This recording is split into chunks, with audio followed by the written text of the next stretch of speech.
ধর্ষকের মৃত্যুর আগে ধর্ষিতাকে মৃত্যুবরণ করতে হয়। এটা হচ্ছে আমাদের সোনার বাংলাদেশ। একজন ধর্ষকের জীবনের মূল্যটা এত বেশি যে তাকে ফাঁসির মঞ্চে দাঁড় করা যাবে না। আমরা বাংলাদেশে কয়জন ধর্ষকের নাম জানি যাকে কঠোর থেকে কঠোরতম শাস্তি দেওয়া হয়েছে, যাকে ফাঁসির মঞ্চে দাঁড় করা হয়েছে? আমরা কি আদৌ কেউ জানি? জানি না। অথচ আমরা কতগুলো যারা ধর্ষিত হয়েছে তাদের নাম জানি। অনেক বড় এই লিস্ট, আসলে অনেক বড়, বলে শেষ করা যাবে না। কুমিল্লার তনু, মাগুরার আসিয়া, 2 দিন আগেও কিশোরগঞ্জে 8ম শ্রেণীর একটি ছাত্রীকে বাসা থেকে তুলে নিয়ে ধর্ষণ করা হচ্ছে। বাবার হাতে মেয়ে ধর্ষিত হচ্ছে, ভাইয়ের হাতে বোন ধর্ষিত হচ্ছে। আমরা আসলে নিরাপদটা কোথায়? আমার মনে হচ্ছে আমরা যেন আইয়ামে জাহিলিয়া যুগে চলে গিয়েছি।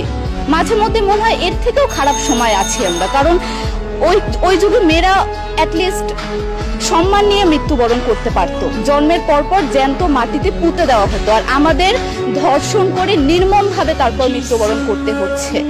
যদি সরকার আমাদের ওই নিরাপত্তা নাই দিতে পারে, তাহলে সরকারের কাছে আমাদের অনুরোধ, আমাদের জ্যান্ত মাটিতে পুঁতে দেখ। আমরা বেঁচে থাকতে চাই না, আমরা সম্মান নিয়ে মৃত্যুবরণ করতে চাই।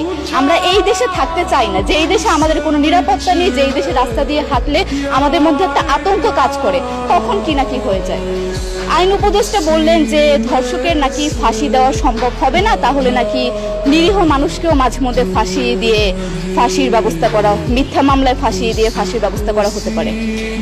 আইন উপদেষ্টার কাছে আমার প্রশ্ন, আল্লাহ না করুক আজকে যদি আপনার কাছের কেউ, আপনার বোন অথবা আপনার স্ত্রী অথবা আপনার মেয়ের সাথে যদি এরকম কোনো কিছু হতো, আপনি কি আসলে এটা বলতে পারতেন যে না, ধর্ষককে ফাঁসি দেওয়া যাবে না?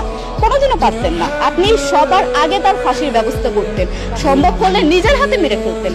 তাহলে আমাদের বেলায় কেন এত বৈষম্য? আমরা কি দোষ করেছি? আমরা কি নারী না? আমরাও তো কারো বোন, আমরাও তো কোনো বাবার সন্তান, আমাদেরও তো বেঁচে থাকার অধিকার আছে, তাই না? কিছু হলে মেয়েদের পোশাকের দোষ দেওয়া হয়। আমার কাছে প্রশ্ন, একটা 8 বছরের শিশুর মধ্যে এরকম কি থাকতে পারে যেটা একটা পুরুষকে অ্যাট্রাক্ট করবে, যেটা একটা পুরুষকে সিডিউস করবে?